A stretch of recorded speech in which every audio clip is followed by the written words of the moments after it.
L'AMH, hormone anti-mullérienne. On entend ce terme partout dès qu'on parle de fertilité, de réserve ovarienne. Mais qu'est-ce que ça signifie vraiment, au fond?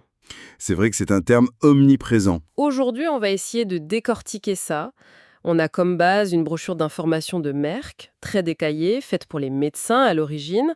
L'idée, c'est de comprendre ce que c'est, cette AMH, comment on la mesure et surtout comment on interprète les résultats. Oui, tout à fait. L'objectif, c'est d'avoir une vision, disons, à 360 degrés. Comprendre son rôle, les subtilités du dosage, et ce que ça veut dire concrètement dans différentes situations, que ce soit pour un bilan simple ou en parcours d'AMP, l'assistance médicale à la procréation. On va s'appuyer, comme vous disiez, sur les données et les travaux cités dans ce document, notamment ceux des docteurs Peigné, Rongière et d'autres mentionnés. Parfait. Alors, commençons par le début. L'AMH, c'est quoi d'un point de vue biologique? Alors c'est une hormone de la grande famille du TGF-bêta. Chez la femme, elle est produite essentiellement par des cellules spécifiques, les cellules de la granulosa, qui entourent les ovocytes dans les petits follicules ovariens. Les tout petits follicules. Oui, ce qu'on appelle préantro et petit antro, surtout ceux entre 5 et 8 mm, c'est eux les principaux producteurs. Son rôle, eh bien, il est double. D'une part, elle freine un peu le recrutement massif des follicules primordiaux, ceux qui constituent la réserve de base, pour éviter de dépenser le stock trop vite, si on veut. D'accord. Et d'autre part, elle s'oppose un peu à l'action de la FSH, l'hormone qui fait grossir les follicules chaque mois, pour éviter qu'ils ne mûrissent trop tôt ou en trop grand nombre. En gros, elle participe à la régulation fine du développement folliculaire. Et ce taux d'AMH, il est constant d'une femme à l'autre? Ah, pas du tout. Et c'est un point vraiment essentiel. Les taux varient énormément entre les individus, même au même âge. C'est une grande variabilité interindividuelle. Malgré ça, c'est aujourd'hui considéré comme le meilleur marqueur biologique, sanguin qu'on ait pour estimer la taille de la réserve ovarienne. Mais, j'insiste, son interprétation dépend toujours de l'âge de la patiente. Un chiffre seul, ça ne dit rien. Justement, la mesure. Le document insiste sur le fait que ça n'a pas toujours été simple et que ça reste un peu délicat. Exactement. Historiquement, les premiers dosages manquaient de sensibilité, surtout pour détecter les taux faibles. C'était un peu imprécis. Aujourd'hui, on a fait d'énormes progrès avec les méthodes automatisées. On utilise principalement deux grands systèmes en France, Elexis Cobas de Roche et Access Dixie de Beckman Coulter. Fini, ou presque, les anciennes méthodes manuelles comme le Gen2 ou Anschlabs. Et ces nouvelles méthodes sont meilleures? Ah oui, nettement. Elles sont plus précises, on dit environ 4 fois plus. Plus rapides aussi. 18 à 40 minutes pour un résultat contre 5 ou 6 heures avant. Ah oui, quand même. Et surtout, elles sont beaucoup plus sensibles. Elles peuvent détecter des taux d'AMH 10 fois plus bas qu'avant. Elles fonctionnent avec une méthode dite sandwich, utilisant deux anticorps pour mesurer à la fois la forme inactive et active de l'AMH. Mais est-ce que tous ces tests, même les nouveaux, donnent exactement le même chiffre pour la même personne? Non, et ça, c'est crucial à comprendre. Les résultats ne sont pas parfaitement interchangeables d'une méthode à l'autre. Par exemple, les dosages automatisés donnent souvent des valeurs un peu plus basses, de 10 à 28% plus basses que l'ancien Gen2. Mhm. Et même entre les deux principaux tests automatisés, Cobas et Access Dixie, il peut y avoir de légères différences. Cobas tend à donner des valeurs un tout petit peu plus basses en moyenne. Et alors comment on fait si on change de labo? C'est là que la vigilance est de mise. Il faut toujours savoir quel kit a été utilisé. Idéalement, pour suivre une patiente, il faudrait toujours utiliser le même laboratoire ou au moins la même méthode. Il n'y a pas encore de normes internationales uniques. On a des valeurs médianes de référence par âge pour chaque kit. Le document en donne pour le Cobas, par exemple. Mais il faut rester prudent si on utilise des abacs ou des seuils basés sur un autre kit. D'accord, donc le contexte et la méthode sont clés. Bon, on a notre chiffre, on sait quel test a été fait. Comment on l'interprète maintenant? L'âge, vous disiez, c'est le plus important? C'est facteur numéro 1, absolument. L'AMH diminue tout au long de la vie reproductive de la femme. Après un pic vers 25 ans en moyenne, ça baisse progressivement. Ça reflète la diminution naturelle du nombre de follicules. Le document montre des courbes très parlantes là-dessus. D'ailleurs, avant 20-25 ans, l'interprétation est plus complexe. Et fait intéressant, certaines études suggèrent que l'AMH pourrait être un meilleur prédicteur de l'âge de la ménopause que l'âge chronologique seul, ou même que l'âge de la ménopause de la mère. C'est intéressant ça, surtout quand on voit, comme le montrent les graphiques du document, que l'âge moyen de la première grossesse ne cesse d'augmenter et que la fertilité chute naturellement après 35 ans. Tout à fait. C'est ce décalage qui rend l'interprétation de ces marqueurs si pertinente aujourd'hui. Et pendant ou juste après une grossesse, ça change quelque chose? De base. Donc, mesurer la MH dans cette période, ce n'est pas très fiable pour évaluer la réserve ovarienne de fond. Elle n'est pas non plus liée à la reprise des cycles après l'accouchement. Est-ce qu'il y a des différences selon l'origine ethnique? Le document en parle. Oui, c'est un domaine étudié.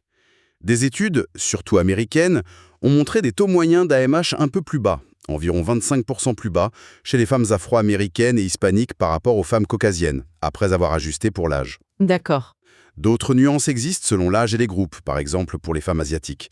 Mais la tendance générale de baisse avec l'âge, elle, reste vraie dans toutes les ethnies. On suspecte une base génétique derrière ces différences. Question très pratique que beaucoup se posent. La contraception hormonale, la pilule, l'implant, etc. Ça joue? Ah oui, et ça c'est fondamental en pratique. Attention, la contraception hormonale fait chuter l'AMH. Elle met les ovaires au repos, donc ils produisent moins d'AMH. La baisse peut être importante, de 14% à plus de 50% selon les études et le type de contraception. Et c'est réversible? Oui, heureusement. En général, on estime qu'il faut attendre environ 2 mois après l'arrêt complet de la contraception hormonale pour que le taux d'AMH remonte et redevienne représentatif de la vraie réserve ovarienne. Le compte des follicules à l'écho aussi remonte. Donc si on veut un dosage fiable, il faut attendre au moins 2 mois après l'arrêt. C'est bon à savoir. Exactement. C'est une consigne importante à donner. Parlons de situations plus spécifiques. Le cancer, la chimiothérapie. L'AMH peut aider. Oui, elle a un rôle. Avant de commencer un traitement qui risque d'abîmer les ovaires, comme une chimio, mesurer l'AMH donne une idée de la richesse initiale de la réserve. Certains cancers, comme les lymphomes ou certains cancers du sein liés à BRCA1, peuvent d'ailleurs déjà être associés à une AMH plus basse avant même tout traitement. La chimio, elle, fait chuter l'AMH fortement. La récupération, après, dépendra du type de chimio, de l'âge de la femme et de son AMH de départ. Après le traitement, disons plus d'1 an ou 2 après, l'AMH est un bon marqueur de la toxicité sur les ovaires. Mais attention, elle n'est pas un très bon prédicteur des chances de grossesse spontanée à court terme, dans ce contexte, ni du délai avant la ménopause. C'est plus complexe. Et le poids. L'obésité a un impact. Il semblerait bien. Plusieurs études retrouvent une association entre un indice de masse corporelle élevé, donc l'obésité, IMC supérieur ou égal à 30, et des taux d'AMH plus bas, parfois jusqu'à moins 65%. Il y a une corrélation négative. Plus l'IMC est haut, plus l'AMH tend à être basse. Et après une chirurgie bariatrique, pour perdre du poids. Là, les données sont plus contradictoires. La qualité de vie s'améliore souvent, mais l'effet sur l'AMH à long terme, notamment après un bypass, n'est pas clair. Certaines études montrent même une baisse. C'est un sujet où on manque encore un peu de recul. Une discussion sur la préservation de fertilité avant la chirurgie peut parfois se poser. Parfois, on entend que l'AMH et le compte des follicules à l'échographie, le CFA, ne disent pas tout à fait la même chose. Une discordance. C'est vrai, ça peut arriver. On estime que c'est le cas pour environ une patiente sur 5. Les deux marqueurs ne sont pas toujours parfaitement alignés. Une AMH qui serait très haute par rapport au nombre de follicules vus à l'écho pourrait faire évoquer un syndrome des ovaires polykystiques COPK. Inversement, une AMH basse alors que le compte de follicules semble correct pourrait être un signe précoce de déclin ovarien. Et ça change quelque chose pour le traitement AMP? En fait, pour choisir la dose de stimulation en AMP, se baser sur l'un ou l'autre de ces marqueurs quand ils sont discordants ne semble pas modifier significativement la réponse ovarienne qu'on obtient au final. Bon, on arrive à la question que beaucoup se posent. Un taux d'AMH bas, ça veut dire qu'on va forcément galérer à tomber enceinte naturellement. Alors là, la réponse des études est massive et claire. Non, l'AMH n'est pas prédictive du délai pour concevoir spontanément. Que le taux soit bas, moyen ou élevé, ça ne dit rien sur la facilité ou la difficulté à obtenir une grossesse naturelle. C'est vrai. C'est quand même contre-intuitif. On se dit moins de réserve, moins de chance. Je comprends que ça puisse paraître contre-intuitif, mais la fertilité naturelle, c'est bien plus complexe que juste le nombre de follicules en stock. Ça dépend de la qualité de l'ovocyte qui sera ovulé ce mois-ci, et ça, c'est très lié à l'âge. Ça dépend de la qualité du sperme, de l'état des trompes, de l'utérus. La MH mesure surtout la quantité de la réserve disponible, pas la qualité de l'ovocyte qui va être sélectionné pour l'ovulation, ni tous les autres facteurs. Donc l'utiliser comme un test de potentielle fertilité, pour rassurer ou inquiéter, ce n'est pas une bonne idée. Vraiment pas. Le Collège américain des gynécologues obstétriciens ACOG le déconseille formellement chez les femmes qui n'ont pas de problème d'infertilité avéré et qui se posent juste la question. Ça peut générer une anxiété énorme et totalement infondée. Une AMH basse ne veut pas dire stérile. Et concernant le risque de fausse couche, est-ce qu'une AMH basse augmente ce risque? Là, les données sont vraiment insuffisantes pour tirer une conclusion claire. Certaines études ont suggéré un lien possible entre AMH basse et un risque accru d'anomalies chromosomiques dans les embryons, aneuploïdie, surtout après 35 ans, mais ça semble surtout être lié au vieillissement global de l'ovaire, donc à l'âge chronologique, plutôt qu'à l'AMH elle-même. Donc là non plus, pas d'indication. Non, la COG ne recommande pas non plus l'AMH pour prédire le risque de fausse couche. Parlons de situations particulières. L'endométriose ovarienne, les kystes sur les ovaires. Oui, l'endométriose et surtout la chirurgie pour enlever ces kystes d'endométrium, les endométriomes, ça peut faire baisser l'AMH de manière significative. Surtout si la chirurgie touche les deux ovaires. C'est un point très important à discuter avant d'opérer. Et il y a un fait intéressant noté dans le document. Parfois, de très gros endométriomes, plus de 7 cm, pourraient paradoxalement être associés à une AMH faussement élevée ou normale, masquant une réserve en fait plus faible. C'est complexe. Et l'AMH avant la chirurgie, elle prédit les chances de grossesse après? Non, justement, l'AMH préopératoire ne semble pas être un bon prédicteur des chances de grossesse après la chirurgie de l'endométrium. La décision d'opérer doit donc vraiment être pesée au cas par cas. Et pour le SOPK, le syndrome des ovaires polykystiques, on dit souvent que l'AMH est élevée.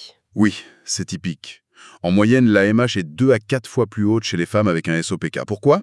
Parce qu'elles ont une multitude de petits follicules qui sont tous en train de produire de l'AMH. C'est un reflet de cette abondance de petits follicules. Mais est-ce que ça en fait un critère pour diagnostiquer le SOPK?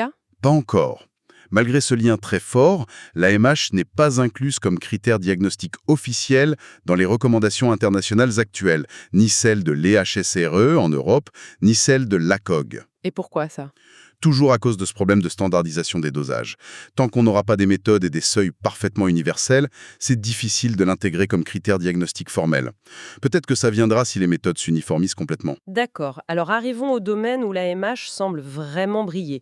L'assistance médicale à la procréation, la FIV notamment, pour prédire la réponse au traitement. Exactement. C'est là qu'elle est le plus utile. L'AMH est un excellent prédicteur de la réponse ovarienne à la stimulation hormonale contrôlée qu'on fait en FIV-WIS-CECI. Elle est très bien corrélée au nombre d'ovocytes qu'on va pouvoir recueillir.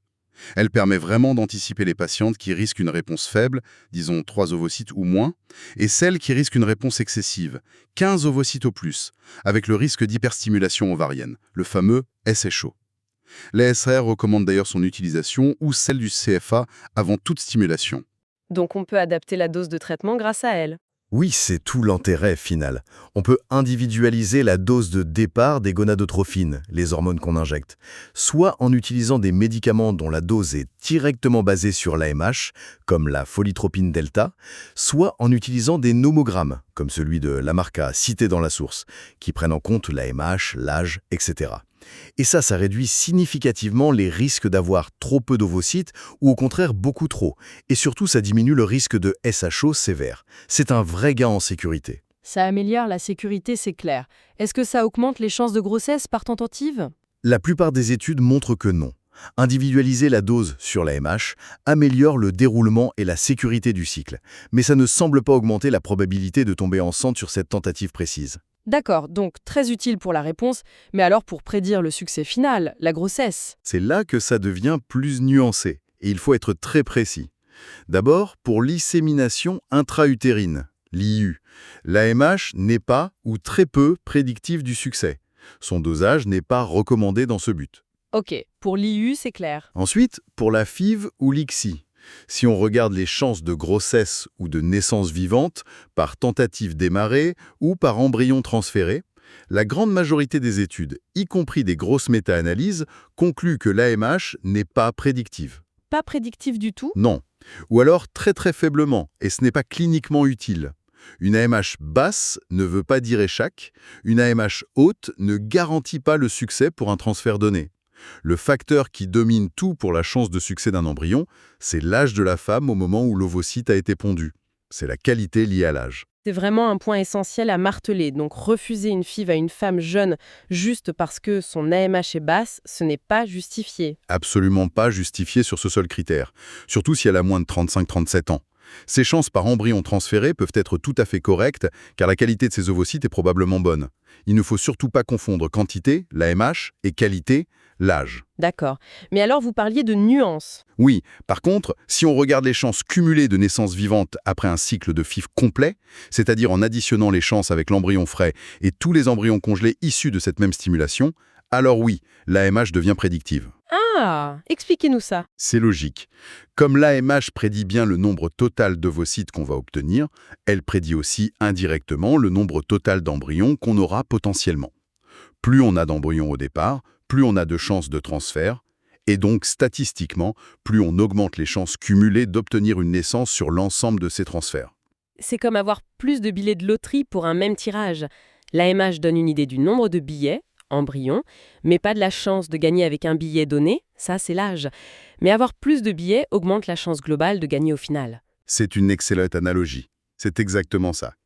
L'AMH est positivement associée aux chances cumulées de naissance vivantes par cycle de ponction. Et ça, c'est vrai quel que soit l'âge. Une femme plus âgée, avec une bonne AMH, aura plus de chances cumulées qu'une femme du même âge avec une AMH basse, même si ses chances par transfert restent plus faibles que celles d'une femme jeune. Très clair. Est-ce que l'AMH nous dit quelque chose sur la qualité intrinsèque des oocytes ou des embryons? Le risque d'anomalie chromosomique, par exemple? Majoritairement non. Les études actuelles ne montrent pas de lien clair et solide entre le niveau d'AMH, même s'il est bas, et la qualité ovocytaire, la maturité, le taux d'aneuploïdie, ou la qualité des embryons obtenus, le taux d'embryons chromosomiquement anormaux. C'est toujours l'âge qui prime pour la qualité. Oui, encore et toujours, c'est l'âge maternel qui reste le déterminant principal de la qualité chromosomique des ovocytes et des embryons. Une femme jeune, avec une AMH très basse, peut tout à fait produire des ovocytes de très bonne qualité. Et pour terminer sur les applications utiles, la préservation de la fertilité, la congélation d'ovocytes, utile, l'AMH? Oui, là, elle est très utile. Elle permet de prédire de façon assez fiable combien d'ovocytes matures on peut espérer congeler après un cycle de stimulation. Et ce nombre d'ovocytes congelés, combiné à l'âge qu'avait la femme au moment de la congélation, permet ensuite d'estimer ses chances futures d'avoir un enfant si elle utilise ses ovocytes. Il existe des modèles comme ceux de Goldman ou Maslow cités indirectement qui aident à faire ce conseil. Par exemple, Par exemple, pour viser environ 75% de chances de naissance plus tard, une femme de 34 ans devrait idéalement congeler une dizaine d'ovocytes, alors qu'à 42 ans, il en faudrait peut-être plus de 60. L'AMH, en prédisant le nombre d'ovocytes par cycle, aide à voir combien de cycles seraient nécessaires pour atteindre l'objectif souhaité. Le tableau IV du document donne d'ailleurs des estimations intéressantes. c'est donc un outil clé pour planifier une préservation. Absolument. Bon, si on devait synthétiser tout ça, que faut-il vraiment retenir sur l'AMH? Alors premièrement, c'est un marqueur quantitatif clé de la réserve ovarienne, très lié à l'âge. Indispensable de connaître la méthode de dosage pour l'interpréter et de toujours le replacer dans le contexte global.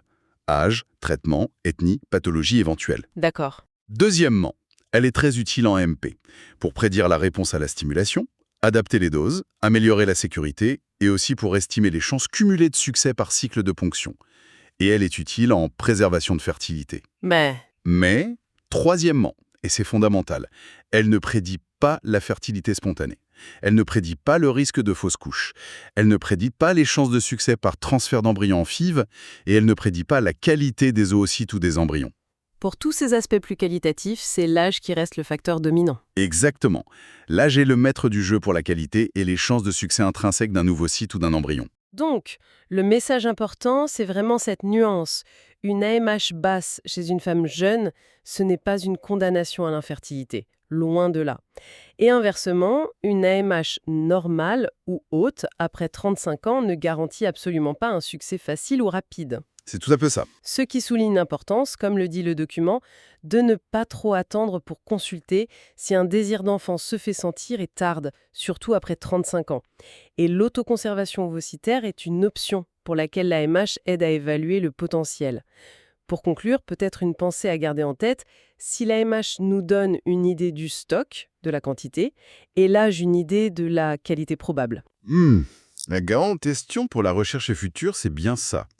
Comment mieux intégrer ces deux dimensions? Est-ce qu'on va trouver de nouveaux marqueurs qui reflètent plus finement la qualité ovocytaire, au-delà de l'âge? Comment combiner au mieux ces informations quantitatives et qualitatives pour offrir un conseil encore plus personnalisé et aider les couples ou les femmes à naviguer ces décisions complexes autour de la fertilité? De quoi continuer à creuser le sujet. Assurément. C'est un domaine en constante évolution.